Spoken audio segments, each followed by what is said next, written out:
Hello everyone, hope you're doing well. Today we're back looking at an update 1.97 Devblog, and before we start I just want to say I'm definitely under the weather right now. I feel incredibly fatigued, so we're probably not going to do any streams or anything like that for a few days, and also, you know, if the videos just stop coming for a bit, that's because I'm resting and just making sure I'm alright. So, let's talk about some new systems that are coming to the game in update 1.97, just like in 1.87, where we got the explosion of the new radar mechanic. Now we are expanding upon it with other mechanics which supplement it, and also some other stuff as well. The first mechanic to have a look at is flares. So flares are not really a new mechanic. They've actually been in the game for a while. It just seems that, you know, when it comes to flares, they only seem to matter to people now that they're on planes. They've been on helicopters for a while. Even automatic flares have been on helicopters for a while, but it seems like with the addition of the F4E and also the F4EJ, the Japanese Phantom, both of these are going to be in to counteract heat-seeking missiles.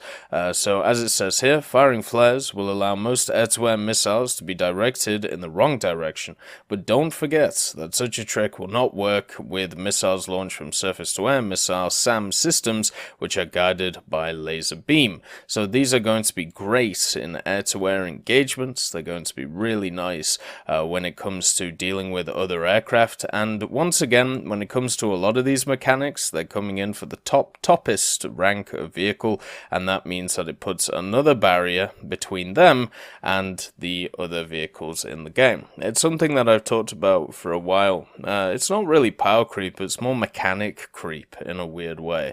It pretty much means that whenever a new mechanic is added, if it's given to vehicles which are already incredibly strong, then they get even stronger, and that's what we're seeing right now. In game, we actually don't have a ton of vehicles when it comes to airplanes which actually have access to flares. You know, you have the F4E, the F4EJ, and I'm not even sure if there are any more than that. There might be a few, but no matter what, they are top tier vehicles. So everything else that is around that BR doesn't have access to them. It's the thermal thing again, isn't it? Where if you have one tank or one vehicle which has access to thermals, and you have another vehicle that doesn't have access to thermals, that one which doesn't have access to thermals is at an inherent disadvantage compared to the ones with thermals. If you need a concrete example of that, anybody who's played through the Chinese tech tree and got to the ZTZ96 knows this all too well. Running around dealing with a lot of vehicles with thermals when you don't is not a very fun time. And this, when we look at all the mechanics that we have in this devblog, this is kind of the overall message that I personally get from it. A lot of these systems are automatic. Helicopter flares are automatic. I'm pretty sure these flares are also going to be automatic, and you can manually control them, so you can manually release them, but when it comes to them actually, you know, working on air-to-air missiles, they should be automatic, so you don't really have to worry about it. And if not, as I said, you can just do it manually. But the main thing is all of these systems are very much passive. They are very easy to deal with and normally are linked to modifications. So once again, we have a larger barrier between stock and spaded vehicle, and on top of that as well, we have a larger barrier between haves and also have-nots. It's all well and good putting in these new wonderful whimsical mechanics,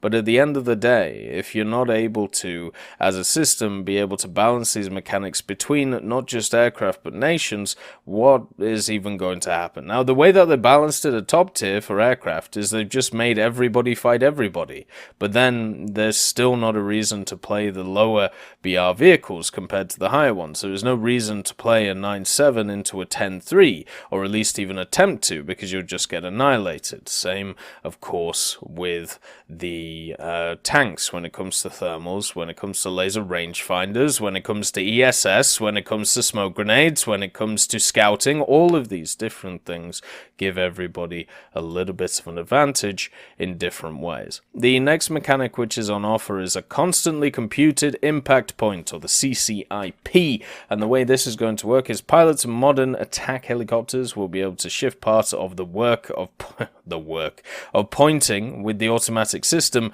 which displays on your screen with high precision not only the sights of the automatic cannon or unguided rockets, but also a specific point where shells or unguided rockets will impact based on current speed and heading. For aircraft pilots, the fire control system will also calculate the points of impact of a bomb and display it on your screen. So pretty much the arcade bomb marker is what it's talking about.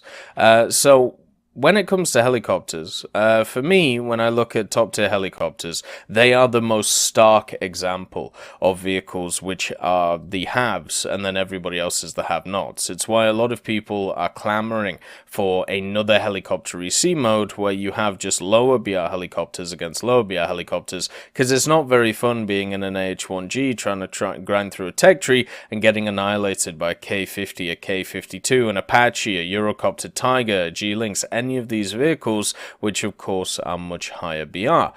And when it comes to systems like this, we are now making it much easier to fly helicopters. Helicopters already have a lot of automatic systems in game. When it comes to the target lock-on, when, either you can just lock on targets when you feel like it. You have, the thermal systems for a lot of them, or night vision for a lot of them. You have the hover mechanics, which are put into it. You also have access to other stuff such as automatic flares, automatic ranging, all of these different things. Even the glass cockpit, which is really beautiful, by the way. Really, really good work on that. But at the end of the day, if you make all of these systems automatic, how much of the skill do you take away from the player? And that's pretty much all of it. Now we have a situation in helicopters where I call it you have to be brain dead to play them. I don't think there is a lot of skill to helicopters. The only main skill which really exists in it is positioning. And obviously positioning is incredibly important, but even then, the fact is, when it comes to positioning, that can also be taken away from the player, because once you learn all the maps, once you learn, where to go and what to do, it is incredibly easy to play. I will say, with this new system that we see before us, the constantly computed impact point for the CCIP, it worked kind of for airplanes on the first dev server, but it wasn't present on the second one, and when it came for helicopters, it worked really well apart from one thing. When it came to the guns, which they're showing you here, the guns just missed. The guns always overshot, especially if the target was especially if the target was moving. When it came to ATGMs, sometimes they missed, sometimes they didn't, so it really depends on how precise, you have to be. But just think about it this way, all you have to do now is click a button, and then you can just do willy-nilly whatever you want, and just, fire missiles into these automatically acquired targets.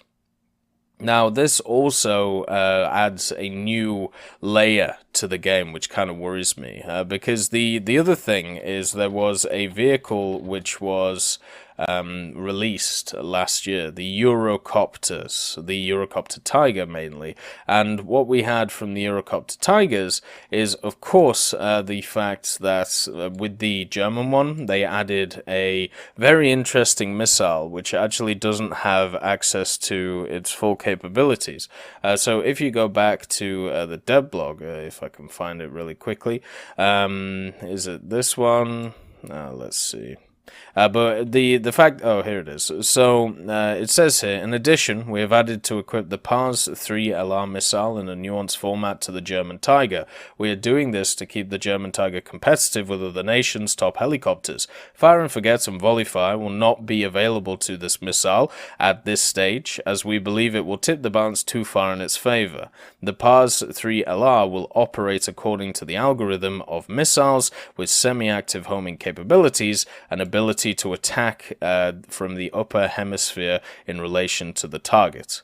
So there are already machines in the game which have this style of technology where they can, they can pretty much just pick so many targets at once and hit all of the targets at the same time. I believe the Apache also has this ability where it can select at least up to 8 targets at once and therefore fire 8 separate Hellfires at 8 separate targets. And for me, when I look at this system, that to me is where it's eventually going to go. You have this automatic system where you're able to, lock onto a target, you're able to set it up. What if there was a system where you could lock onto multiple targets at the same time and just go fling, have fun with that? And once again, as I said, the skill ceiling will drop for helicopters because you're taking away manual systems and instead putting them into automatic mode. The last one for me, well, it's not the last one, it's the second to last one. It's the last one which was actually available on the dev servers, and this is ground target detection radar. It's pretty much as simple as you see it. So radar stations are not the sole prerogative of self-propelled anti-aircraft guns and SAMs. They can also be found on more and more vehicles from aircraft and naval vessels. If you are not familiar with this mechanic, it's probably the right time now to discover it, as helicopters have learned how to detect ground targets with their radar. So yeah, it's as simple as that. So you have not just an air-to-air radar now, you also have an air-to-ground radar. Now, the vehicles which I've seen so far which have access to both of these sets of radar are the AH-64D, the AH Mark 1, the British Apache, and then also the KA-52. So instead of just having, a radar which can look through the air, you also have one for ground, which I think is actually really cool. Radar has come along in leaps and bounds when it comes to War Thunder. As I've said, it's been out technically for a year and 1 day. And when I remember what it was before that time, and the expansion that we've seen over the last year of radar, it is absolutely astonishing to me how good the mechanic works now.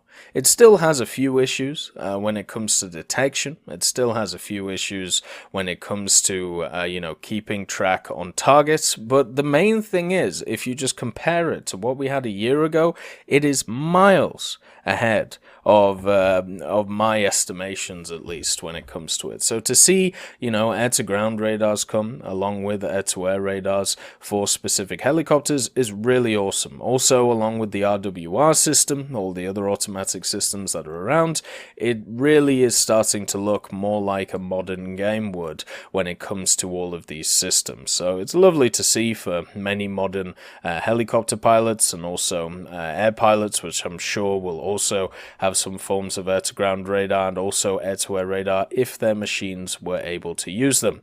The last thing when it comes to the mechanics is a new radio menu. So this is just a simple menu which is just designed to group together different parts of the game. So you can see here it says radar, camera control, mechanization, weaponry, cockpits, and also the this is the overall multifunction menu. The general idea of it is, so if you've run out of keys on your keyboard, or if there are too many systems about, this is a simple but effective way of being able to deal with them. The ones that they trialed in the stream was like the radar, where you could specify which target you wanted to lock onto, and also what target to go after if there was multiple targets ahead of you.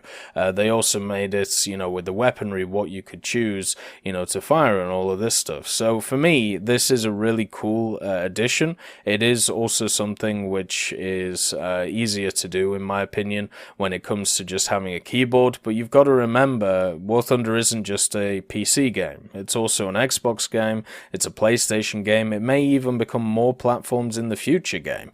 And I think this style of system is amazing for console. It's one of those things which takes away one of the barriers that console has, especially people who use the controller, because it means that, you know, you don't have to have, you know, so many different weird button combinations. Instead, you can have them in a nice menu. It's easily accessible, and it's easy to do. Now that we have also this, it would be nice to have some more voice commands when it comes to telling your team what you're doing. Hopefully that comes, you know, in the future. When they actually showed this, though, when they showed this new radio menu, they did talk about on the stream that they weren't sure it would be ready for update 1.95.